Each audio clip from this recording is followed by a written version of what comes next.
welcome back to Blue Jays Focus. What a way to kick off a new series by jumping straight into everything that went down in Minnesota last night. But before we get into the painful stuff, let us start with the good news, because there is actually plenty of it to go around right now. First up, injury updates. George Springer is back in the lineup and looking every bit like the George Springer this team desperately missed. He slid right back into the top of the order with zero hesitation and went 2 for 4 in his very first game back. No rust whatsoever. That is the kind of return you write about, and for a team that has been grinding through a brutal stretch with a depleted roster, having your leadoff man back and raking immediately is exactly the shot in the arm this offense needed. Springer was hot when he went down, and he picked right back up where he left off, which tells you everything about the kind of professional hitter he is. When this man is locked in at the top of the order, the entire lineup breathes differently. There is a reason this club rallied around him last season and made a run all the way to the World Series. He sets the table. He creates chaos. He gives Vladimir Guerrero the kind of protection up front that makes pitchers sweat before they even throw a first pitch. And while Springer's return is the headline, it is not the only reason to feel good about the coming weeks. Word is that Addison Barger has begun running as of the last few days and is set to start a rehab assignment as early as this Sunday. Think about what that means for this roster construction going forward. Barger is not just a bat. He is a cannon in right field, arguably one of the most powerful throwing arms in the entire American League from that position, and he is a legitimate offensive weapon who can hit for average and power in the middle third of a lineup. No disrespect whatsoever to Jesus Sanchez and the guys who have been holding things together through the storm of injuries this team has endured, but the difference between this lineup with Barger in it versus without him is significant. It is not just about replacing a bat. It is about restoring a defensive dimension in right field that this club was built around. Barger returns, and suddenly the outfield alignment clicks back into place in a way that makes every part of the team better. With Yohendrick Peñango filling in and doing a decent job in the interim, the improvement when Barger comes back is going to be felt immediately. We could realistically be looking at Addison Barger back in this lineup within a week. Between Springer's return and Barger on the horizon, this team's ceiling is rising fast, heading into May. Now let us talk about the lineup construction itself, because there are some things worth discussing before we dive into what actually happened in that ballpark last night. With Springer back, the top of the order is anchored. The question that lingers for a lot of fans is why Ernie Clement is not sitting even higher in this lineup.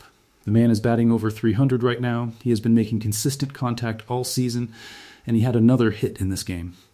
Clement is the kind of player who does not make outs. He grinds at bats, he puts the ball in play, and he gets on base with a frequency that makes him genuinely dangerous as a table setter.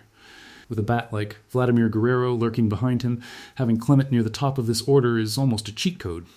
You create traffic on the bases and you let the big guys do their job. Now, some people love the matchup game, and there is value in trying to get a left-handed bat like Jesus Sanchez into the two-hole against a right-handed starter. That logic is not crazy. But when you look at what Ernie Clement has been doing consistently game after game, the argument for putting your hottest hitter in the best position to create runs becomes overwhelming. And in today's game, the left-right matchup is increasingly less relevant in the middle innings anyway, because modern bullpen construction means that lefty specialists almost never get to face just one batter. They have to work through the order regardless. So the idea of constructing your lineup around a matchup advantage at the plate has diminishing returns in 2026. Just put your best hitters in front of your biggest boppers and let the damage happen naturally. That said, Jesus Sanchez hitting in the 2 spot is not a disaster. He is a legitimate threat. And Daulton Varsho behind him with Guerrero and Alejandro Kirk further down gives this lineup real teeth throughout. When everyone is doing their job and the middle of this order gets going, this is a truly dangerous lineup from top to bottom. Now let us get into the game itself, because last night was one of those nights where everything that could go wrong did go wrong at the worst possible moments. The Blue Jays fell to the Minnesota Twins by a score of 7-1 in the opener of this 4-game series at Target Field. It was a frustrating performance in just about every phase of the game, and it drops the club to 14-17 on the season while pushing their road record to a dismal 4-9. That road record is the problem. This team is 10-8 at home and has won 6 of its last 10 games overall, so there is clearly a competitive club in there. But something changes on the road, and until that gets fixed, climbing back toward the 500 mark is going to remain an uphill climb. The one bright spot offensively was Daulton Varsho, who crushed an absolute missile off Bailey Ober in the fourth inning to put the Blue Jays on top 1-0. The exit velocity on that ball was a casual 107 miles per hour, and it traveled nearly 400 feet. It was the kind of home run that makes you sit up and say, yes, this is the team we know. Unfortunately, that was essentially the end of the scoring for Toronto in this game. 6 hits, 2 runners left on base in scoring position, and a lineup that just could not string anything together after that initial spark. George Springer went 2 for 4 and looked sharp in his return. Brandon Valenzuela contributed, as did Clement and Varsho again later in the game, but this offense needed more and never found it. Kevin Gausman was the starter for Toronto, and he honestly did not pitch badly for the first several innings. He worked through 5 2/3 innings before the Twins got to him, and for most of that stretch he was keeping Minnesota off the board. But then things unraveled quickly. Byron Buxton launched a home run in the 6th inning that measured 375 feet, his 8th of the season, and absolutely not a surprise coming from a guy who has been on fire over the last several games.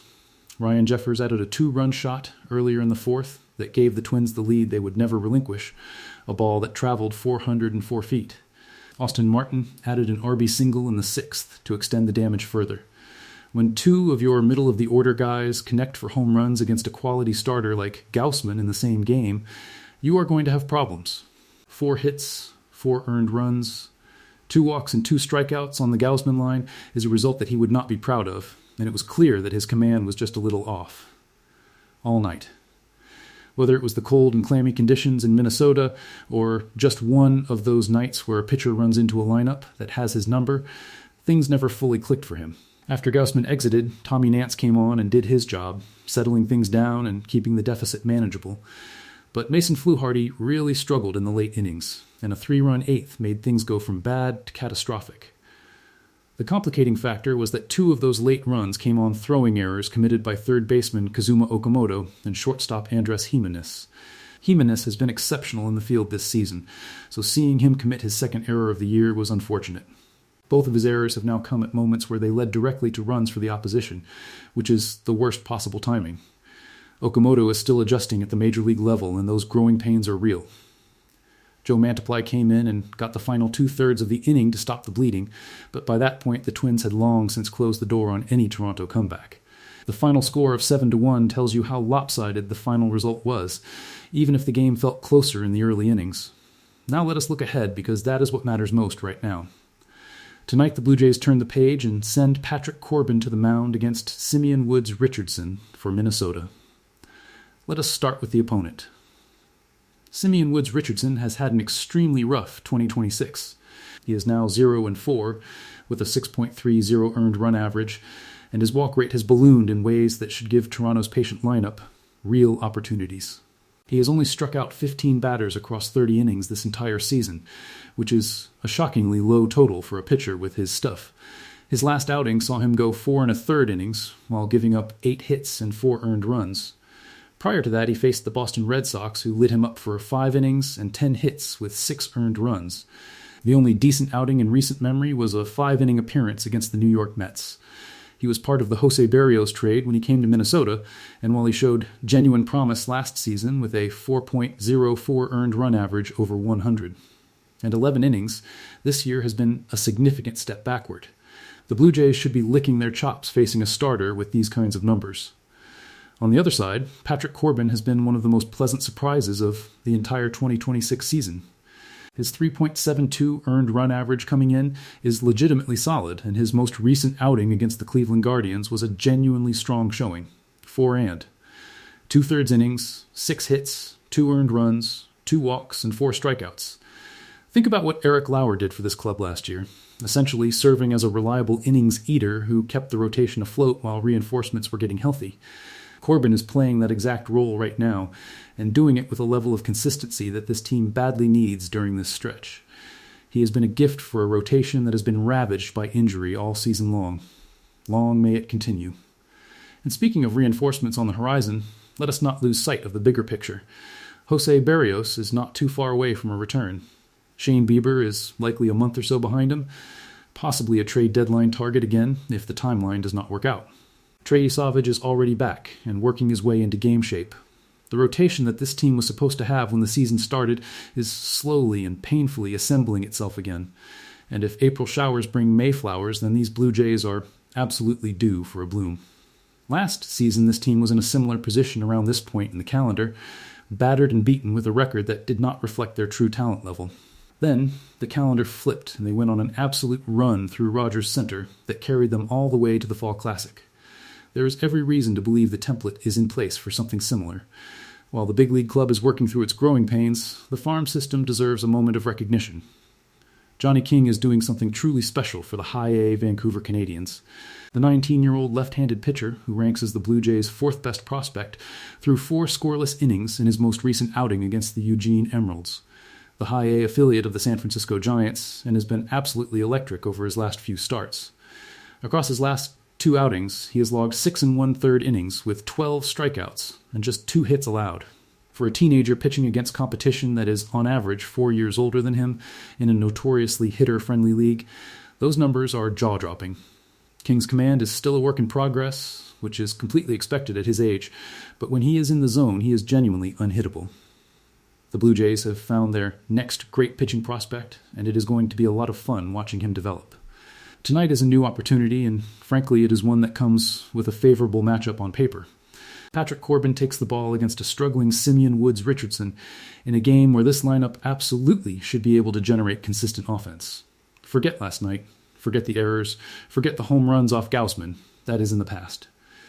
This team has shown the ability to bounce back, and the roster additions coming in the next couple of weeks make the future look considerably brighter than the current standing. Suggests these Blue Jays are not done. They were not done last year when everyone was counting them out in May, and they are not done now. Stay locked in, stay faithful, and stay loud.